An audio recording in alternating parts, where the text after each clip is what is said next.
الحمد لله رب العالمين والصلاة والسلام على أشرف المرسلين وعلى آله الطيبين الطاهرين وصحابته أجمعين ومن تبعهم بإحسان إلى يوم الدين أما بعد. Nous poursuivons par la grâce d'Allah subhanahu wa ta'ala et sa seule permission ces cours dans lesquels nous lisons des parties du Coran et nous en donnons les sens et l'exégèse de manière résumée. Aussi, nous essayons d'en tirer les règles religieuses et les leçons. Nous en sommes à la sourate al-Kahf, la sourate la caverne, au verset 21. أعوذ بالله السميع العليم من الشيطان الرجيم وكذلك أعثرنا عليهم ليعلموا أن وعد الله حق وأن الساعة لا ريب فيها إذ يتنازعون بينهم أمرهم فقالوا بنوا عليهم بنيانا ربهم أعلم بهم قال الذين غلبوا على أمرهم لنتخذن عليهم مسجدا سيقولون ثلاثة رابعهم كلبهم ويقولون خمسة سادسهم كلبهم رجما بالغيب ويقولون سبعة وثامنهم كلبهم قل ربي أعلم بعدتهم ما يعلمهم إلا قليل فلا تمار فيهم إلا مراء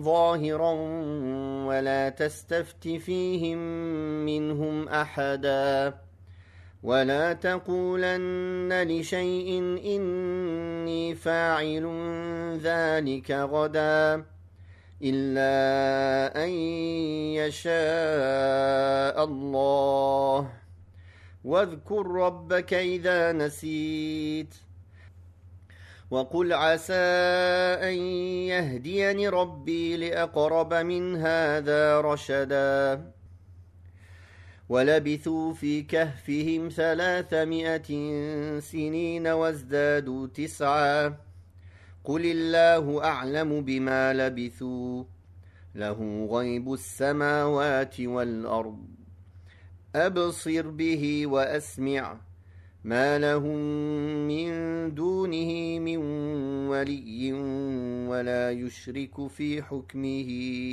أحدا واتل ما أوحي إليك من كتاب ربك لا مبدل لكلماته ولن تجد من دونه ملتحدا.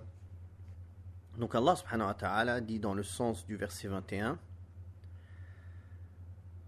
tout comme nous les avons endormis et réveillés, nous les fîmes découvrir par les habitants de la cité lorsqu'ils divergèrent concernant la résurrection, afin qu'ils sachent que la promesse d'Allah est vérité et qu'il n'ait point de doute sur l'avènement de l'heure. Puis Allah les fit mourir, et certains dirent, érigez une façade et laissez-les. Leur Seigneur sait mieux que quiconque ce qu'il en est d'eux. Mais ceux dont la vie l'emporta dirent, élevons au-dessus d'eux un lieu de prière. Dans ce verset 21, Allah subhanahu wa ta'ala informe les hommes au sujet de l'état des gens de la caverne. Et cela, et Allah est plus savant, après qu'ils furent réveillés et qu'ils envoyèrent l'un d'entre eux avec de l'argent pour leur acheter de la nourriture, en lui recommandant de se cacher et de ne pas révéler leur cachette. Allah subhanahu wa ta'ala a voulu tout de même une chose dans laquelle il y a un avantage pour les gens et un moyen d'augmenter leur récompense. En effet, les hommes ont vu dans leur situation un signe parmi les signes d'Allah subhanahu wa ta'ala qu'on peut voir de visu, leur prouvant que la promesse d'Allah subhanahu wa ta'ala est véridique, qui ne souffre d'aucun doute ni de scepticisme. Après qu'ils aient engagé une discussion à leur sujet, les uns attestant de cette promesse et de la rétribution qui en découle, et les autres niant cela. Il a fait donc de leur récit un moyen de renforcer la clairvoyance et la certitude des croyants, et un argument contre les mécréants négateurs. Les croyants obtinrent donc une rétribution grâce à ce récit. Allah subhanahu wa ta'ala fit connaître leur récit et éleva leur dignité et leur honneur au point où ils furent vénérés par ceux qui apprirent ce récit. Ces derniers dirent « Murons-les sous une maçonnerie, de façon à ce que seul Allah subhanahu wa ta'ala soit informé de leur mystère et de leur sort. » Mais ceux dont l'avis l'emporta, c'est-à-dire ceux qui avaient le pouvoir de décision, dirent « Élevons plutôt au-dessus d'eux un lieu de prière, un sanctuaire. » C'est-à-dire un sanctuaire où nous adorerons Allah et où nous évoquerons leurs souvenirs et leur situation et ce qui leur est arrivé. Ce récit n'est pas la preuve qu'il est permis d'ériger des sanctuaires ou des lieux de prière sur les vestiges des morts, car ceci a été interdit en islam. Ce récit montre seulement que les gens qui avaient le pouvoir de décision ont pris cette décision. Donc ce n'est pas parce qu'il est cité dans le Coran que cela veut dire que c'est légiféré de faire cette chose-là. Il est cité comme une histoire, comme ce qui s'est passé. Allah Ta'ala cite ce qui s'est passé, et non pas pour approuver la décision qu'ils ont prise. D'ailleurs, le prophète sallallahu alayhi wa sallam a bien dit qu'Allah maudisse les juifs et les chrétiens. Ils ont pris les tombeaux de leurs prophètes et de leurs gens pieux comme lieu de prière. Et c'est exactement ce qu'ils ont fait. Ça, c'est les gens du livre. C'est arrivé à l'époque des gens du livre, qui ont pris les tombeaux de ces gens pieux comme lieu de prière. Et le prophète sallallahu alayhi wa sallam les a maudits. Et a dit qu'Allah les maudisse. Et il a interdit de les suivre en cela. Donc, bâtir des sanctuaires ou des lieux de prière au-dessus des morts parmi les saints ou les prophètes, c'est une des plus grandes causes de tomber dans le shirk, le polythéisme. C'est pour cela que le messager d'Allah sallallahu alayhi wa sallam a clairement interdit cela, même quelques moments avant sa mort. Il a dit « Ne faites pas de mon tombeau un lieu de fête, c'est-à-dire un lieu où vous revenez tout le temps. »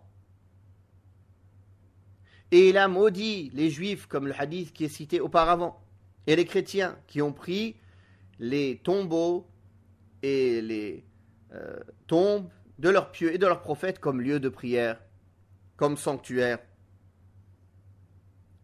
D'ailleurs, il y a aussi dans ce récit une preuve quant au fait que celui qui fuit les tentations pour préserver sa religion sera sauvé par Allah subhanahu wa ta'ala. Comme Allah a sauvé les gens de la caverne, ces jeunes gens qui ont fui les tentations pour préserver leur religion. Allah subhanahu wa ta'ala a sauvé leur religion. Allah leur a accordé refuge. Allah leur a accordé protection. De même, toute personne qui fuit la tentation pour préserver sa religion, qui se soucie de son salut, Allah le lui accordera. Celui qui se réfugie auprès d'Allah, Allah lui accordera sa protection. Il fera de lui un guide pour autrui. De même que celui qui supporte l'humiliation pour Allah, dans la voie d'Allah, pour obtenir la satisfaction d'Allah, finira par obtenir la grande dignité de là où il ne s'y attend pas. Et ce qu'il y a auprès d'Allah est meilleur pour les gens pieux. Puis dans le verset numéro 22, Allah tabaraka wa ta'ala dit dans le sens: les uns diront, ils étaient 3, le 4e étant leur chien. Et les autres diront, ils étaient 5, le 6e étant leur chien, sans connaissance certaine. Ou encore, ils étaient 7, le 8e étant leur chien. Réponds-leur, mon Seigneur connaît mieux que vous leur nombre, et bien peu le connaissent. Ne discute donc pas avec les gens du livre à leur sujet que de manière superficielle, et ne consulte aucun d'eux en ce qui les concerne. Dans ce verset, Allah subhanahu wa ta'ala nous informe sur les divergences entre les gens du livre au sujet du nombre des gens de la caverne. Des divergences dues à leur manque d'informations à ce sujet. Ils se divisèrent en 3 avis concernant cette question. Pour les uns, ils étaient au nombre de 3, plus leurs chiens. Pour les autres, ils étaient au nombre de 5, plus leurs chiens. Après avoir mentionné ces 2 avis, ces nombres, Allah affirme que leurs auteurs ne font que conjecturer sur l'invisible, ce qui prouve leur aberration. Pour les 3e, ils étaient au nombre de 7, plus leurs chiens. C'est cette dernière opinion, et Allah est plus savant, qui est la plus juste, car Allah a réfuté les 2 premières opinions et n'a pas réfuté cette dernière. Ce qui montre sa justesse. Ce qui est important à comprendre, c'est qu'il s'agit d'une divergence qui n'a aucune utilité, car la connaissance de leur nombre n'apporte aucun avantage, qu'ils soient religieux ou profanes ou mondains. C'est pour cela qu'Allah tabaraka wa ta'ala a dit dans le sens: mon Seigneur est le mieux informé de leur nombre, mais il n'en est que peu qui le savent. Il s'agit de ceux qui ont su leur nombre. Ne pousse pas trop loin la discussion à leur sujet, c'est-à-dire ne pas trop polémiquer à leur sujet, à moins que ce ne soit une discussion bâtie sur des arguments et sur la certitude, et qu'elle ne génère pas de désavantages, mais qu'elle génère plutôt des avantages, un bien. Par contre, les polémiques stériles, bâties sur l'ignorance et les conjectures, ou qui ne génèrent aucun avantage, que ce soit en raison de l'entêtement de l'un des protagonistes, ou en raison de la futilité de la discussion, dont la connaissance ne génère aucun avantage religieux, comme le nombre des gens de la caverne, et autres, elles font perdre du temps et n'apportent aucun avantage à leurs auteurs.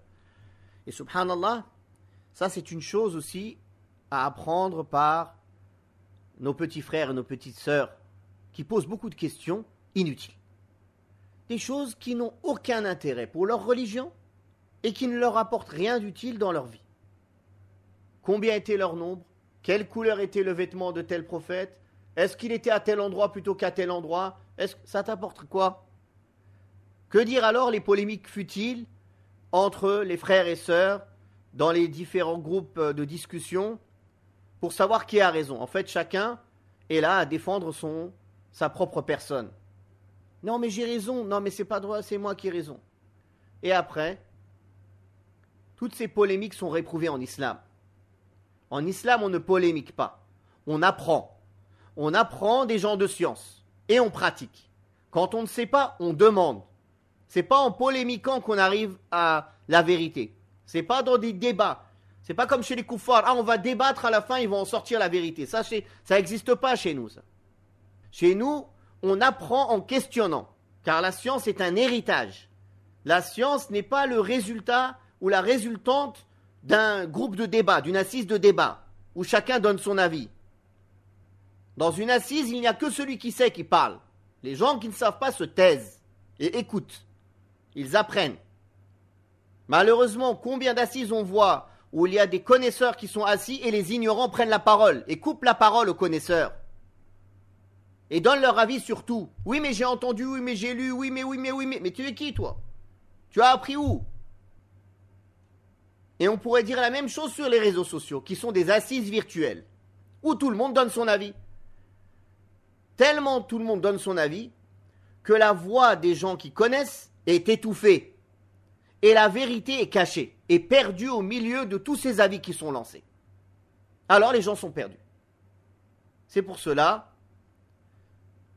que cette parole qui vaut de l'or, si celui qui ne sait pas se taisait, la vérité augmenterait et le faux diminuerait.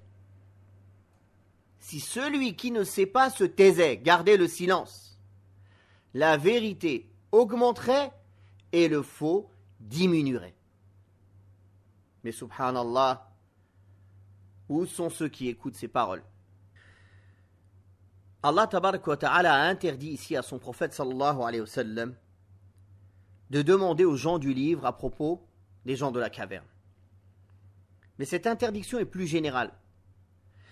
C'est l'interdiction à quiconque de demander l'avis d'une personne qui n'est pas apte à donner une réponse. Et c'est ce qu'a dit l'imam Sa'di en disant dans le sens, il y a là la preuve de l'interdiction de demander l'avis de celui qui n'est pas apte à faire cela, soit en raison de son incapacité à répondre, c'est-à-dire il est ignorant à ce qu'on lui demande, soit parce qu'il ne sait pas ce qu'il dit et qu'il est dénué de scrupules pouvant le réfréner. C'est-à-dire que, comme il ne craint pas Allah, il ne sait pas se retenir. Il va parler quand il connaît et il va parler aussi quand il ne connaît pas. Il ne va pas être capable de dire Allahu a'lam, je ne sais pas, j'ignore cette question. Si il lui est interdit de demander, s'il est interdit de demander l'avis à cette catégorie de personnes, il est encore plus interdit, à plus forte raison, à cette personne de faire cela, c'est-à-dire de parler sans science, de parler alors qu'il n'est pas apte.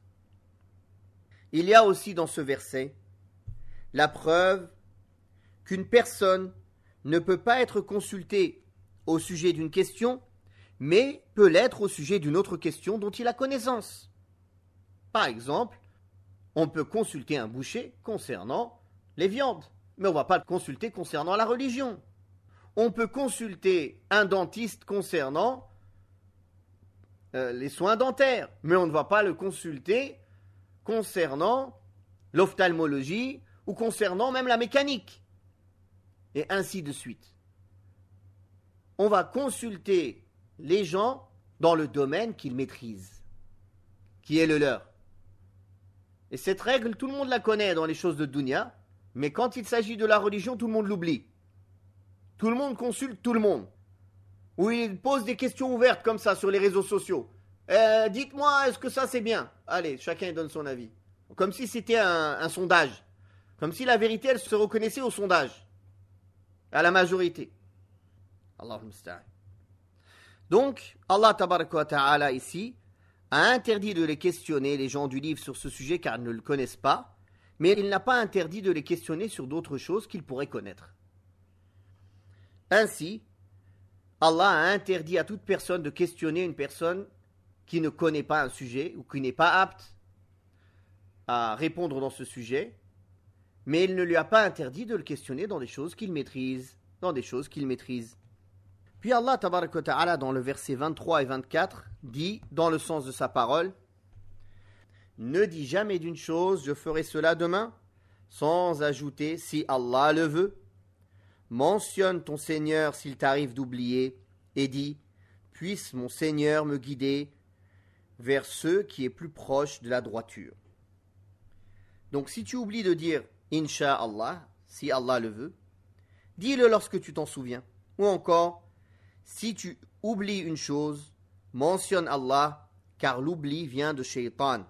Et la mention d'Allah fait fuir le Shaitan. Si tu es interrogé sur une chose que tu ignores, alors il faut s'orienter vers ceux qui peuvent te renseigner. interroge Allah à ce sujet, c'est-à-dire le Coran et la Sunna, ceux qui peuvent t'enseigner le Coran et la Sunna. Et quand il s'agit de faire un choix dans les choses de dunya licite, oriente-toi vers Allah en faisant la prière de consultation. Bien sûr, la prière de consultation ne se fait que dans les choses licites. La personne ne consulte pas Allah, est-ce que je travaille dans une banque? Est-ce que je travaille dans une assurance? Est-ce que je porte le voile ou non? Est-ce que je prie ou non? La personne consulte Allah dans les choses halal. Est-ce que je voyage cette semaine ou la semaine prochaine? Est-ce que je me marie plutôt avec telle femme ou plutôt avec telle femme? Par exemple. Après que, en apparence, toutes les choses paraissent positives. Après cela, il questionne Allah subhanahu wa ta'ala. Est-ce que j'achète cette voiture ou non? Est-ce que je m'engage dans tel commerce ou non? Mais pas dans les choses qui sont clairement illicites. Il n'y a pas d'istikhara dans l'illicite. L'istikhara, c'est dans les choses licites. Pareil, il n'y a pas d'istikhara dans les choses obligatoires. On doit la faire. L'obligation, on doit le faire. Point. Le haram, Allah t'a déjà répondu. Délaisse-le. Point. Donc tu ne poses pas la question à Allah, est-ce que je délaisse tel haram? Non, c'est haram. Délaisse-le. Donc la question se pose dans les choses qui ne sont ni interdites ni obligatoires. Les choses licites de la vie. Dans cette interdiction, qui est semblable à la première, et bien qu'elle ait une cause particulière et qu'elle concerne le prophète sallallahu alayhi wa sallam, le fait de ne pas dire que je vais faire telle chose demain sans dire Inch'Allah, elle a un caractère général. Elle n'est pas propre à la situation qui est arrivée au prophète sallallahu alayhi wa sallam. En effet, Allah subhanahu wa ta'ala a interdit à l'homme de dire dans les choses relevant de l'avenir, certes je vais faire telle chose demain, sans associer sa parole à la volonté d'Allah. Et en ce que cela contient comme spéculation sur l'avenir, dont il ne sait pas s'il va faire ce qu'il veut ou pas, ou si cela va avoir lieu ou pas. Il y a là aussi l'interdiction d'attribuer la volonté à l'homme de façon indépendante et absolue, car la volonté entière appartient à Allah subhanahu wa ta'ala. La volonté de l'homme est sous la volonté d'Allah subhanahu wa ta'ala. Et Allah tabarak wa ta'ala, c'est lui qui facilite les choses et c'est lui qui facilite l'obtention des bénédictions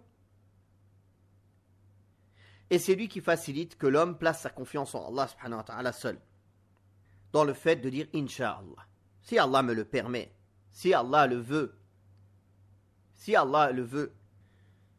Dans la mesure où l'homme est un être humain qui est soumis à l'oubli et qui peut omettre de mentionner la volonté d'Allah, Allah tabaraka wa ta'ala lui ordonne de se rappeler après qu'il ait oublié, afin d'obtenir ce qui est recherché et de repousser ce qui est interdit.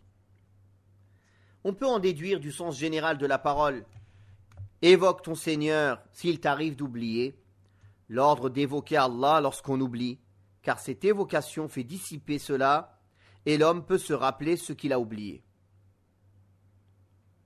C'est ainsi qu'on doit rappeler celui qui est insouciant, celui qui est négligent dans l'évocation d'Allah, de se rappeler son Seigneur et de ne pas être du nombre des insouciants. Et dans la mesure où l'homme se trouve dans le besoin qu'Allah l'assiste dans la réussite et la justesse dans ses paroles et ses actes, Allah lui ordonne de dire « Plaise à mon Seigneur de me guider vers le chemin de la rectitude ». Il lui ordonne d'invoquer Allah, d'espérer en lui et de placer sa confiance en lui seul, afin qu'il le guide dans la voie la plus proche du bon sens. Il est normal, certes, qu'un homme qui se trouve dans une telle situation et qui prodigue tous ses efforts pour obtenir la guidance et le bon sens soit assisté dans sa quête et que l'aide lui arrive de la part de son Seigneur dans toutes ses affaires. Puis dans les versets 25 et 26, Allah tabaraka wa ta'ala dit dans le sens « Ils demeurèrent dans leur caverne 300 ans auxquels s'ajoutèrent 9 années. Auxquels s'ajoutèrent 9 années. 309 années lunaires qui correspondent à 300 années solaires. Car toutes les 100 années solaires s'ajoutent 3 années lunaires. C'est pour ça qu'Allah Ta'ala mentionne les années de cette manière. 300 ans plus 9 ans. Puis, il dit dans le sens du verset 26, dit Allah sait mieux que quiconque combien de temps ils y séjournèrent. Que lui seul connaît ce que cachent les cieux et la terre. Il est celui qui voit et entend parfaitement toutes choses. Aucun autre que lui n'administre les créatures et il n'associe personne à son commandement.